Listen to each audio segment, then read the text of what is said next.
जय श्री राम। मिथुन लगन की पत्रिका में अगर बृहस्पति चौथे भाव में बैठे हों तो वो कैसा फल देंगे, आइए जानते हैं। सातवें घर और 10वें घर के स्वामी ग्रह हैं और मिथुन लगन के लिए सातवें घर का स्वामी बाधक भी होता है। अब बाधक भाव के स्वामी का संबंध जिस भाव से बनता है उस भाव में कहीं ना कहीं तकलीफ वो पैदा करता है, क्योंकि हम लग्न से बाधक को देख रहे हैं, इसलिए लग्न से उस भाव को काउंट करना जरूरी है। जैसे लग्न से चौथे घर में गुरु है, अब यहाँ बुध की राशि है और चौथे घर में गुरु है, तो ऐसी स्थिति में क्या कहेंगे, अगर बुध की पोजीशन ठीक है और बृहस्पति यहाँ बैठा हुआ है तो ऐसा ग्रह क्या करेगा, आपको प्रॉपर्टी का सुख देगा।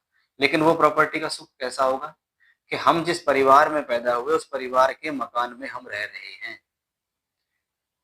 उसका ये सुख देगा, उस प्रॉपर्टी का ये सुख देगा। लेकिन जब व्यक्ति खुद के बल पर प्रॉपर्टी बनाने चलेगा तब ये बाधक भाव का स्वामी एक्टिवेट हो जाएगा। तब ये बाधक का स्वामी आपको बाधक जैसे रिजल्ट, जैसे बाधक का सीधा संबंध है, बाधा समझ सकते हैं, रुकावट समझ सकते हैं, चीजों को लेकर डिले समझ सकते हैं। इसको ये नहीं कि ये बहुत परेशानी कर देगा या सब कुछ काम बाधक ही करेगा, ऐसा मन में जरूर बिल्कुल न डालें, क्योंकि बाधक भी एक कैटेगरी है। सिर्फ ये कह देना कि सप्तम का स्वामी होकर बाधक है इसलिए ये खराब करेगा, नहीं, ऐसा कुछ नहीं है। ऐसी स्थिति माता के स्वास्थ्य को खराब कर सकती है, लेकिन खुद के बल पर प्रॉपर्टी बनाने में थोड़ा सा डिले करें। चौथे घर में है इसलिए बहुत बार कुछ भी है कैसे भी है, लेकिन व्यक्ति को कहीं ना कहीं रहने का सुख मिलता है। अगर वो किराए के मकान में भी रहता है तो वो किराए का मकान अच्छा होता है, अपने मकान में रह रहा है तो वो उसी में लंबे समय तक रहता भी है। अब बृहस्पति की ये स्थिति थोड़ा सा विवाह को कराने में विलंब दे सकती है, लेकिन विवाह करा सकती है और विवाह का सुख भी दे सकती है।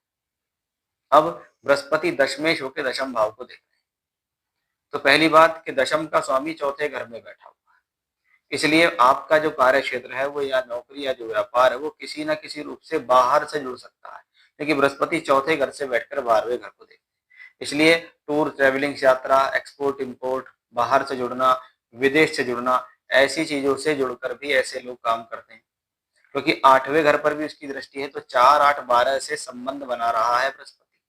तो बहुत बार पूजा से, पाठ से, अध्ययन, अध्यापन, वेद, वेदांग, इनसे आपका फाइनेंशियल चलता है या इनसे आपका घर चलता है। किसी प्रकार के कॉलेज से, इंस्टीट्यूट से घर चलता है, मेडिसिन से चलता है यानी डॉक्टरी के क्षेत्र से, वकालत के क्षेत्र से, शिक्षा से, स्कूल से, कोचिंग सेंटर से, आप प्रोफेसर हैं, आप ज्ञान का प्रचार प्रसार कर रहे हैं, ऐसे क्षेत्रों से जुड़कर आप काम करते हैं। चाहे ऐसे क्षेत्रों से जुड़कर आप व्यापार कर रहे हैं, चाहे आप नौकरी कर रहे हैं, तो ऐसे क्षेत्रों से जुड़कर ऐसा प्लेनेट कार्य कराता है और यही आपके जीवन में जीवन यापन का साधन होता है, जिसको करने के लिए घर से दूर भी जुड़ना पड़ सकता है।